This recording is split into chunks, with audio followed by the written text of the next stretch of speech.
6. Pemerintah menjadikan fatwa ini sebagai pedoman dalam menetapkan kebijakan penanggulangan COVID-19 terkait dengan masalah keagamaan dan umat Islam wajib menaatinya. Nah, ini sudah tidak perlu saya tafsirkan.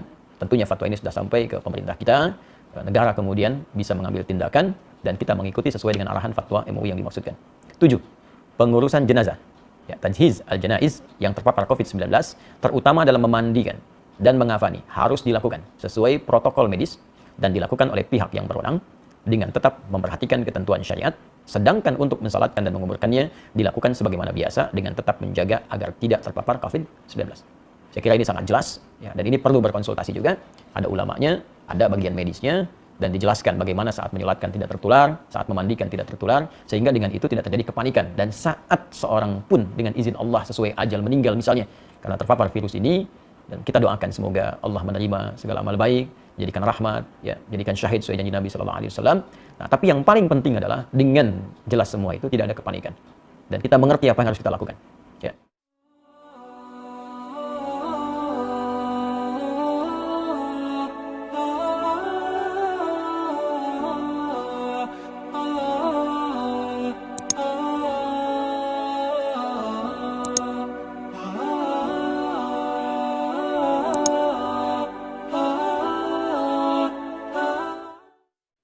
Hari-hari ini telah masuk banyak pertanyaan, pesan kepada kami terkait dengan pelaksanaan ibadah dalam kondisi tersebarnya wabah, khususnya terkait dengan COVID-19 atau virus corona.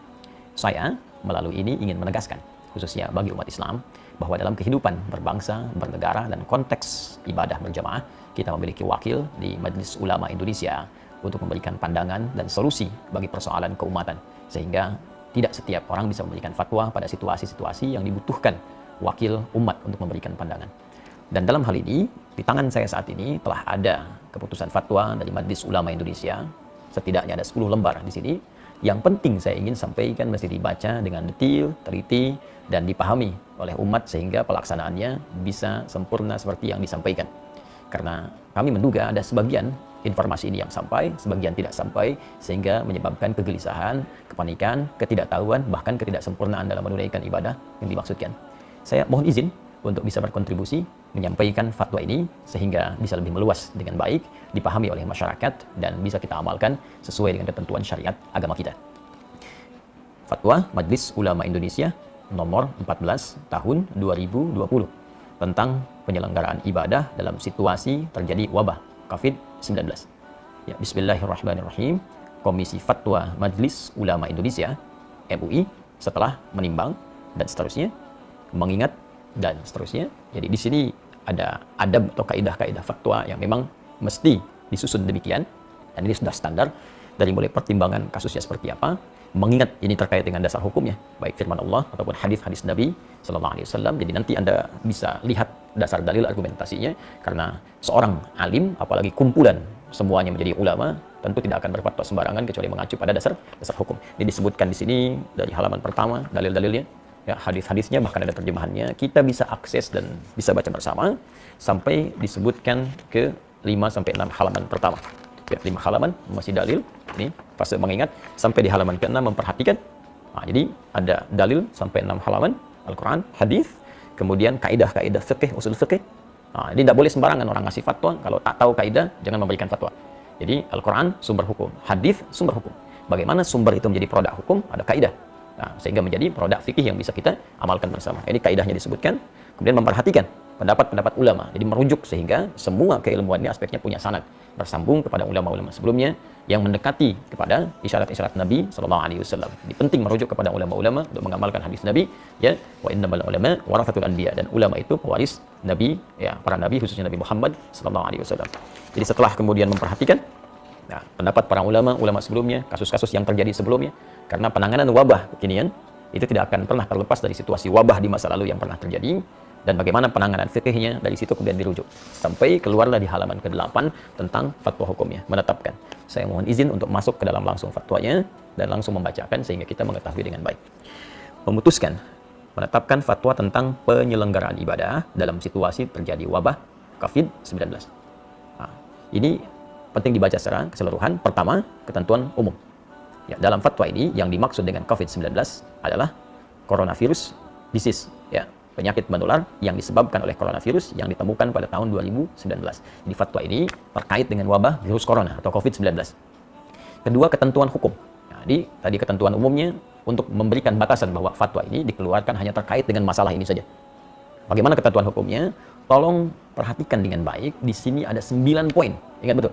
Jadi bukan 1-2 yang Anda cuplik lantas Anda sampaikan atau sebarkan atau di broadcast atau memberikan dasar kepada MUI, tapi sebagian saja yang dicuplik. Itu pun penting dipertimbangkan kembali. Saya bacakan satu-satu. Satu, setiap orang wajib melakukan ikhtiar, menjaga kesehatan, dan menjauhi setiap hal yang dapat menyebabkan terpapar penyakit, karena hal itu merupakan bagian dari menjaga tujuan pokok beragama atau ad-darurat al-khams. Ya, ad-daruriyah al-khams. Ini bagian pertama. Jadi meminta kita semua berikhtiar, jaga kesehatan kita, jaga baik-baik kondisi kita. Kalau kita mengambil kepada bagian-bagian sebelum yang disampaikan, jelas sekali ada anjuran langsung dari Nabi. Kalau sudah tahu wilayah yang terjangkit, jangan masuk ke situ. Dari wilayah itu jangan keluar. Ya, ini bagian dari menjaga kehidupan kita. Dan nanti turunannya kita akan lihat seperti apa proses yang dimaksudkan. Ad-daruriyatul khams, jadi ada 5 aspek tujuan pokok syariat yang harus kita jaga. Yang pokok pertama adalah hifdzun nafsi, menjaga jiwa. Jadi jangan sampai kita mencari harta, mencari kehidupan, ya, mencari segala hal yang menyenangkan, tapi lupa bahwa ada yang membahayakan dalam kehidupan kita.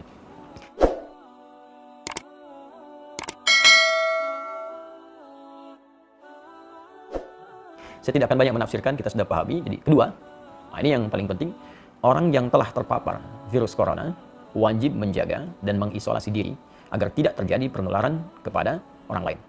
Saya ulang, orang yang telah terpapar virus corona wajib menjaga dan mengisolasi diri agar tidak terjadi penularan kepada orang lain. Baginya, salat Jumat dapat diganti dengan salat zuhur, karena salat Jumat merupakan ibadah wajib yang melibatkan banyak orang sehingga berpeluang terjadinya penularan virus secara massal. Baginya haram melakukan aktivitas ibadah sunnah yang membuka peluang terjadinya penularan seperti jamaah sholat 5 waktu atau rawatib, sholat tarawih, dan id di masjid atau tempat umum lainnya, serta menghadiri pengajian umum dan tabligh akbar. Jelas poin yang kedua. Jadi kalau memang sudah ada diketahui positif atau bahkan kemungkinan kuat suspek yang diduga sangat kuat terkait dengan corona, maka ini jelas ya, fatwanya sangat jelas, jangan melibatkan diri dalam proses pelaksanaan ibadah berjamaah, baik Jumat, sholat fardu ditunaikan berjamaah di masjid, atau sholat-sholat sunnah yang ditunaikan dengan sifat berjamaah terbuka. Fatwa ini sangat jelas, mudah dipahami, landasan hukumnya kuat. Bahkan kalau boleh kita memberikan bandingan yang sangat ringan, dalam situasi badai saja, ada hujan lebat, dingin, ya, itu bahkan muadzin mengumandangkan azan dengan satu kalimat membolehkan masyarakat untuk sholat di rumah karena khawatir terkena badai ketika akan ke masjid. Maka bagaimana dengan kondisi orang tertular virus dan bisa menularkan pada orang lain? Atau bahkan dalam konteks lain, ya, orang yang safar saja, perjalanan jauh, dengan keadaan safarnya dia bisa mengganti Jumat dengan zuhur karena kesulitan menunaikannya. Maka bagaimana dengan orang terkena virus yang membahayakan pada dirinya dan bahkan membahayakan orang lain di sekitarnya? Jadi sangat mudah dipahami dan tidak perlu banyak ditafsirkan. Jadi kalau memang dampaknya pada wilayah yang sudah terjangkiti, kemudian orangnya diketahui banyak di situ terkena virus juga, maka hukum menunaikan ibadahnya itu bisa diganti dari yang aspek berjamaah di masjid, bahkan Jumat menjadi berjamaah di rumah, atau mungkin Jumat diganti dengan zuhur sesuai dengan fatwa yang disampaikan. Tapi fatwanya belum selesai sampai di sini. Jadi kalau kita mengambil yang kedua ini saja, maka nanti akan banyak ditafsirkan dengan ya masjidnya ditutup, Jumatnya tidak ditunaikan, ya baru secara umum. Sedangkan kondisi belum selesai disampaikan. Ya, fatwa nomor 3, orang yang sehat dan yang belum diketahui atau diyakini tidak terpapar COVID-19 harus memperhatikan hal-hal sebagai berikut. A. Dalam hal ia berada di satu kawasan yang potensi penularannya tinggi atau sangat tinggi, berdasarkan ketetapan pihak yang berwenang, maka ia boleh meninggalkan sholat Jumat dan menggantikannya dengan sholat zuhur di tempat kediaman, serta meninggalkan jamaah sholat 5 waktu atau rawatib, tarawih, dan id di masjid atau tempat umum lainnya. Jadi kalau poin 2 tadi khusus bagi yang terkena, maka yang poin ketiga A itu menunjuk kepada kita yang tidak terkena, tapi kita tinggal di wilayah yang diduga banyak terjangkit dan menyebar virus corona. Sehingga menjadikan kita khawatir kalau keluar, itu bisa terdampak, terkena, dan bahkan berpotensi menularkan pada yang lain. Dan ini pun sangat dipahami. Jadi kalau Anda tinggal di wilayah-wilayah tertentu, yang memang informasi dari pemerintah setempat menyampaikan ini sudah darurat, sudah bahaya, diketahui kemudian tersebar, maka hukum fatwa ini berlaku. Ya, dan jangan dipaksakan, sholat di rumah, ya itu biasa saja. Jadi kalau kita tidak sholat di masjid, itu biasa. Ya, dalam kondisi seperti poin nomor 3A ini, yang tidak boleh itu tidak sholat. Itu poin pentingnya. Jadi kalau memang di tempat kita ditemukan situasi, diketahui banyak terjangkit, jangan paksakan situasi datang ke masjid, ya bahkan boleh Jumatnya gugur dan diganti dengan zuhur. Dan pahalanya sama dengan ketika kita menunaikan di masjid. Ya, saya sampaikan hadis Nabi sallallahu alaihi wasallam, riwayat sahabat Abu Hurairah radhiyallahu taala anhu, Nabi pernah menyampaikan, "Idza maridul 'abdu aw safar kutiba lahu mithla ma kana 'alaihi muqiman sahihan." Kalau ada seorang yang sakit atau bahkan sedang perjalanan jauh, dia tidak bisa menunaikan ibadah rutin seperti biasanya, maka apa yang dia tunaikan pada saat itu dihukumi sama pahalanya dengan kebiasaan dia semula. Saat sehatnya, saat normalnya. Anda saat safar, kemudian menunaikan yang sempurna jadi qasar, zuhur 4 jadi 2, sunnah tidak dikerjakan, padahal sebelumnya biasa Anda tunaikan. Maka kalaupun Anda kerjakan qasar, sunnah tidak dilakukan, tetap pahala dituliskan sempurna seperti kebiasaan Anda. Anda yang rajin ke masjid, kita yang biasa Jumatan, karena kondisi ini tidak memungkinkan ke masjid, dan tidak kita tunaikan berjamaah di masjid, kita tunaikan di rumah untuk menjaga diri pada aspek yang sangat penting, maka pahalanya pun sama dengan Anda mendatangi tempat ibadah itu. Tapi kalau Anda memaksakan diri sampai tertular atau menularkan pada orang lain, maka bukan hanya berpeluang keliru, tapi berpeluang juga dosa di dalamnya. Fatwanya belum selesai. Pada poin B, dalam hal ia berada di suatu kawasan yang potensi penularannya rendah. Tolong disimak baik-baik. Dalam hal ia berada di suatu kawasan yang potensi penularannya rendah, berdasarkan ketetapan pihak yang berwenang, maka ia tetap wajib menjalankan kewajiban ibadah sebagaimana biasa dan wajib menjaga diri agar tidak terpapar COVID-19 seperti tidak kontak fisik langsung, bersalaman, berpelukan, cium tangan, kemudian membawa sejadah sendiri dan sering membasuh tangan dengan sabun. Nah, ini penting dibacakan bagian kedua ini supaya kita mengetahui ya, bahwa fatwanya belum selesai. Jadi kalau di wilayah kita berdasar keterangan dari aparatur setempat, ya pemerintahan setempat menyampaikan di wilayah ini baik, di wilayah ini diduga kuat belum tersebar atau kecil kemungkinannya, maka kita berjamaah seperti biasa. Jadi tidak harus menutup tempat ibadah. Jumat berlangsung, ya ibadah 5 waktu berlangsung, dan kehati-hatian tadi kita lakukan, ya kita hindari kontak fisik secara langsung, bersalaman, atau kemudian tadi membawa sejadah sendiri, menggunakan hand sanitizer, ya. Nah, itu kita lakukan. Tapi jangan latah kemudian masih ditutup, Jumat tidak ada, sehingga seakan-akan sujud dan ibadah. Nah, hanya mungkin di fatwa ini juga, ini kami mengusulkan. Ya, kami mengusulkan kepada pemerintah di daerah-daerah setempat, dengan berkoordinasi dengan pusat, ini mungkin menyampaikan kepada masyarakat transparansi data yang terbuka. Sehingga tidak terjadi kepanikan di masyarakat dan mengetahui tempat ini ada suspek, tempat ini aman. Sehingga dengan itu masyarakat mudah untuk bisa menentukan sikap sehingga tidak hadir kepanikan. Nah, saya tidak tahu di tempat saya aman atau tidak. Nah, karena itu kita aktif untuk bisa bertanya apakah di tempat kita situasinya seperti apa, amankah atau kurangkah atau berbahayakah. Ya, ini ada sebagian tempat yang sudah cukup bagus mengupdate kepada kita ya, situasi perkembangan coronanya, ya saya ambil, dan ini menjadi patokan bagi kita untuk bisa mempraktekkan fatwa Majelis MUI ini, Majelis Ulama Indonesia ini. Ya, untuk bisa mempraktekkan fatwa Majelis Ulama Indonesia ini. Ya, daerah mana yang berlaku poin 3A, daerah mana berlaku poin 3B. Sambil contoh misalnya ini kita bisa akses bersama tentang penyebaran corona di Jakarta. Ya, ini sudah di-upload jadi informasi terbuka bagi publik. Jadi ada di corona.jakarta.go.id. Ini disebutkan peta sebaran kasus positif COVID-19 DKI Jakarta. Ayat. Jadi sampai hari ini yang disebutkan teman-teman sekalian, ini petanya sudah merah semua tuh. Nah, dan dijelaskan. Ya, ke bawahnya dijelaskan kelurahannya di mana, rumah sakit penanganannya di mana, hasil pantauannya sampai tanggal kemarin 18 Maret pukul 18 seperti apa, jumlah kasusnya berapa, positif titik kelurahan bagaimana, yang menunggu hasil, yang positif bisa kita akses. Bahkan Anda tinggal di mana, ini tinggal diklik titik merahnya, tuh, keluar.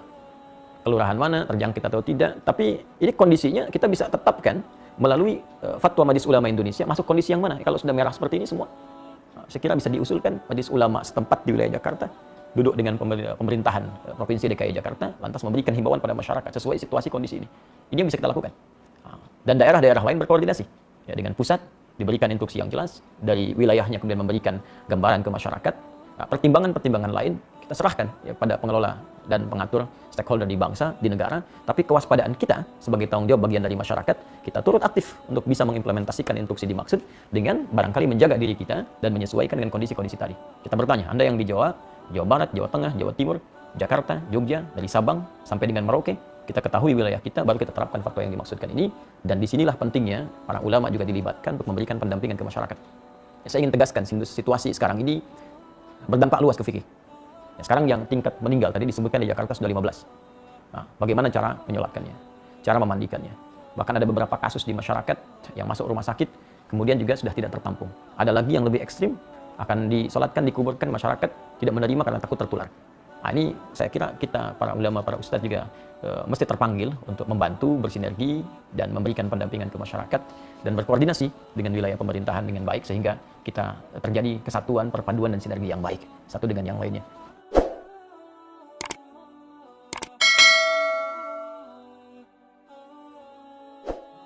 Kemudian saya bacakan fatwanya ya. Dalam kondisi dalam kondisi penyebaran COVID-19 tidak terkendali di satu kawasan yang mengancam jiwa, umat Islam tidak boleh menyelenggarakan salat Jumat. Saya bacakan, umat Islam tidak boleh menyelenggarakan salat Jumat di kawasan tersebut sampai keadaan jadi normal kembali dan wajib menggantikannya dengan salat zuhur di tempat masing-masing. Demikian juga tidak boleh menyelenggarakan aktivitas ibadah yang melibatkan orang banyak dan diyakini dapat menjadi media penyebaran COVID-19 seperti jamaah salat 5 waktu atau rawatib, salat tarawih dan id di masjid atau tempat umum lainnya, serta menghadiri pengajian umum dan majlis taklim. Ini nomor 4 ini dalam kondisi penyebaran COVID-19 tidak terkendali. Artinya memang sudah mewabah luas, tidak bisa ditangani sama sekali, maka fatwa ini berlaku. Dan ini sudah tidak perlu kita berfatwa lagi. Jadi kalau orang-orang tak paham, sudah diam saja. Ikuti instruksinya, karena ini sudah orang yang pakar yang berbicara. Ya, kadang-kadang kita ini suka aneh. Masalah ekonomi, kita ikut ekonom. Masalah hukum, kita ikut ahli hukum. Ya, masalah untuk bisnis, kita ikut pebisnis. Tapi kalau urusan agama, semua bisa berfatwa. Nah, maka saya tegas ingin menyampaikan, kalau tidak punya ilmu, tak paham, sudah ikuti instruksi yang ada, jangan bikin fatwa masing-masing. Nah, jangan sampai Anda bisa mengatakan misalnya, mohon maaf, ini kan bagian dari ibadah itu wajib kalau wafat dalam keadaan sholat. Wafat itu tidak ada kaitan dengan virus atau yang lain. Kalau sudah tiba ajal ya wafat. Tapi ketentuan syariat pasti kita ikuti. Nabi saja meminta kita untuk menjaga diri. Anda bukan Nabi, bukan Rasul, menganjurkan sesuatu yang bertentangan. Maka itu sangat hal yang tidak diharapkan. Mohon izin saya meneruskan. 5. Dalam kondisi penyebaran COVID-19 terkendali. Nah ini, tolong catat juga ini. Dalam kondisi penyebaran COVID-19 terkendali, umat Islam wajib menyelenggarakan sholat Jumat dan boleh menyelenggarakan aktivitas ibadah yang melibatkan orang banyak seperti jamaah salat 5 waktu atau rawatib, salat tarawih dan id di masjid atau tempat umum lainnya, serta menghadiri pengajian umum dan majlis taklim dengan tetap menjaga diri agar tidak terpapar COVID-19. Nah, jadi kalau di wilayah-wilayah yang diketahui, ya sekali lagi, transparansi data, informasi yang dibuka ke publik, setidaknya menyampaikan di wilayah ini terpapar, wilayah ini tidak. Sehingga kita bisa petakan, oh ini yang tidak, yang aman, maka berlaku fatwa yang ini. Ini yang terkendali, tetap Jumatan, masjid dibuka. Jadi jangan sampai syiar-syiar ibadah itu hilang, tertutup. Nah, jangan dipukul rata fatwa ini bagi semua kondisi yang sekiranya terjadi perbedaan keadaan di dalamnya. 6. Pemerintah menjadikan fatwa ini sebagai pedoman dalam menetapkan kebijakan penanggulangan COVID-19 terkait dengan masalah keagamaan dan umat Islam wajib menaatinya. Nah, ini sudah tidak perlu saya tafsirkan. Tentunya fatwa ini sudah sampai ke pemerintah kita. Negara kemudian bisa mengambil tindakan dan kita mengikuti sesuai dengan arahan fatwa MUI yang dimaksudkan. 7. Pengurusan jenazah. Ya, tajhiz al-janaiz yang terpapar COVID-19, terutama dalam memandikan dan mengafani, harus dilakukan sesuai protokol medis dan dilakukan oleh pihak yang berwenang dengan tetap memperhatikan ketentuan syariat, sedangkan untuk mensalatkan dan menguburkannya dilakukan sebagaimana biasa dengan tetap menjaga agar tidak terpapar COVID-19. Saya kira ini sangat jelas, ya, dan ini perlu berkonsultasi juga. Ada ulamanya, ada bagian medisnya, dan dijelaskan bagaimana saat menyolatkan tidak tertular, saat memandikan tidak tertular, sehingga dengan itu tidak terjadi kepanikan. Dan saat seorang pun dengan izin Allah sesuai ajal meninggal misalnya, karena terpapar virus ini, dan kita doakan semoga Allah menerima segala amal baik, jadikan rahmat, ya, jadikan syahid sesuai janji Nabi SAW. Nah, tapi yang paling penting adalah dengan jelas semua itu tidak ada kepanikan. Dan kita mengerti apa yang harus kita lakukan. Ya.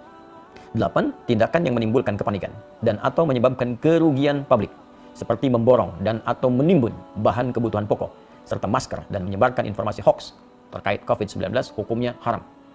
Hukumnya haram, termasuk Anda pun yang menyebarkan informasi fatwa yang sembarangan, ya, yang bahkan tidak terkait dengan kondisi yang dihadapi, nah itu bisa salah juga.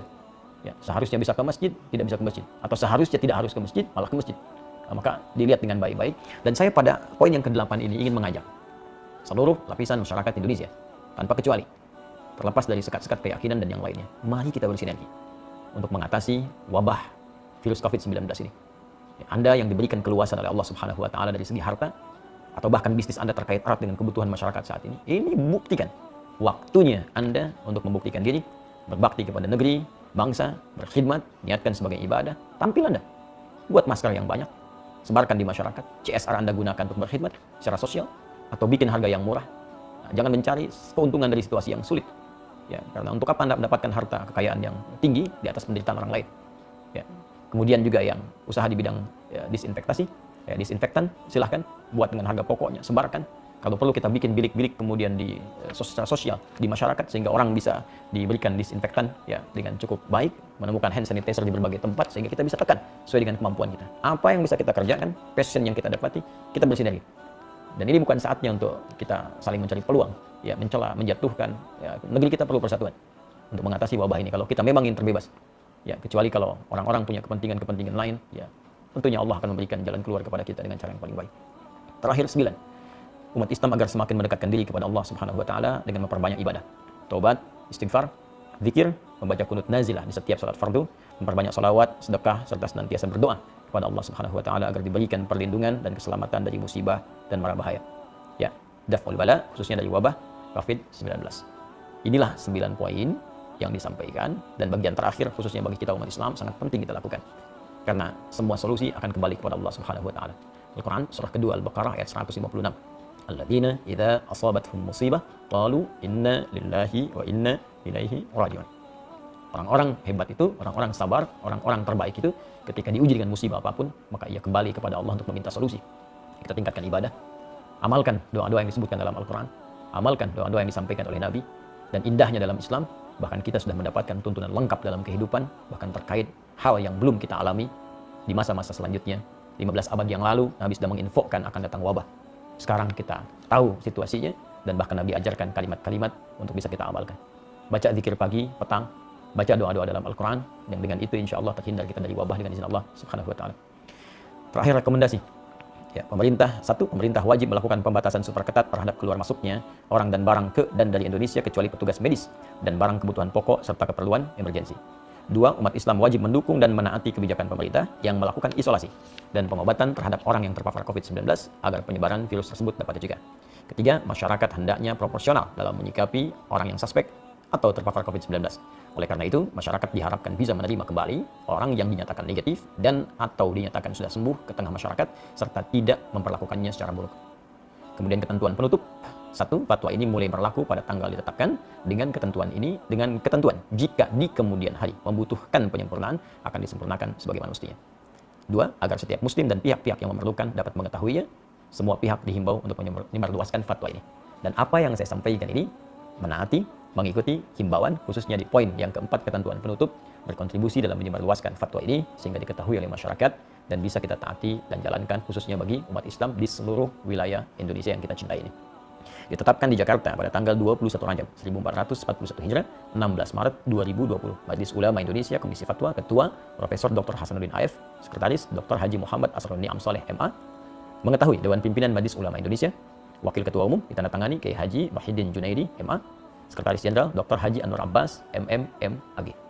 Dan insya Allah kami mengetahui semua orang-orang ini yang menandatangan seluruhnya kafabel, ulama-ulama yang insya Allah dibimbing oleh Allah Subhanahu wa taala dalam kebaikan. Karena itu dengan hadirnya fatwa ini, maka silahkan kita sikapi dengan baik. Saya berharap jika kepada kolega dari kawan-kawan, termasuk khususnya di umat Islam, ustaz, para ulama-ulama di daerah ikut menyebarluaskan ini dengan proporsional, dengan detil, sesuai dengan keadaan daerahnya, sehingga menjadi sikap bagi masyarakat untuk bisa menunaikan ibadah. Dan saya juga menghimbau kepada pemuka-pemuka di agama lain, saudara-saudariku sebangsa dan setanah air, ya, agar sama-sama kita bersinergi menyampaikan kepada umatnya, menyampaikan kepada masyarakat juga dalam bawah binaan dan bimbingannya, agar senantiasa bisa menjaga diri, kesehatan sesuai dengan instruksi yang kita dapati dan bisa menyatukan kita dalam suasana kebangsaan yang utuh, baik, dan semoga Allah membebaskan kita dari wabah COVID-19 ini dan memberikan hikmah-hikmah terbaik kepada kita. Dalam situasi yang sulit akan tampil orang-orang yang hebat, orang-orang yang jelas cintanya kepada bangsa, kepada negara dengan memberikan kontribusi-kontribusi yang positif. Tapi di saat ini pun akan tampak orang-orang yang memang tak peduli, orang-orang yang hanya menumpang kehidupan yang mungkin tidak kita saksikan dalam kehidupan kita. Tapi di atas semua ini, persatuan lebih penting dengan menghindari segala hal yang bisa merusak tatanan kebangsaan kita. Adi Hidayat untuk semuanya. Assalamualaikum.